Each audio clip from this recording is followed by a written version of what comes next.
सबसे पहिने तो अहाँ जे गार्जियन सब जे हड़बड़ा जाइ छै, आइ काल्हि तो गूगल के जमाना छै, सब किछ पढ़ि के कंफ्यूज हो जाइ छै, नहीं पाछा नहीं जा रहल छै चमड़ा, तो एकरा किछ बीमारी भ गेलै है, फाइमोसिस भ गेलै है, एकर जल्द से जल्द ऑपरेशन करा दो। लेकिन एहन बात नहीं छै, उनका सबके नीक डॉक्टर के पास जाकर सलाह लेबक चाही आ तुरंते ऑपरेशन लेल नहीं हड़बड़ाई छै। आइ काल्हि की भ रहल छै पूरा देश में कि केओ जाइ छै जेकरा फिजियोलॉजिकल फाइमोसिस छै, ओहो जाकर ऑपरेशन करा लै, ओकरा ऑपरेशन करावे के जरूरत नहीं। सबसे पहले तो अहाँ के जानकारी होनाई बहुत जरूरी है कि सब फाइमोसिस में ऑपरेशन नहीं कयल जाय, तो अहाँ जाकर नीक सलाह लियो।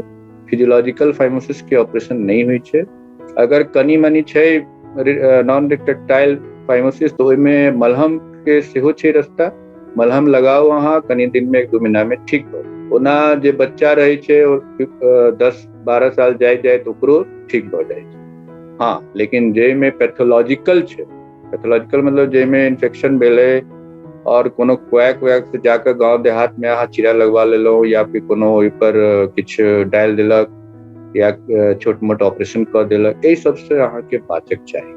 तो एहि से अहाँ के जे नेचुरल जे फाइमोसिस छै ओकरा अहाँ कन्वर्ट कर दै छियै पैथोलॉजिकल फाइमोसिस।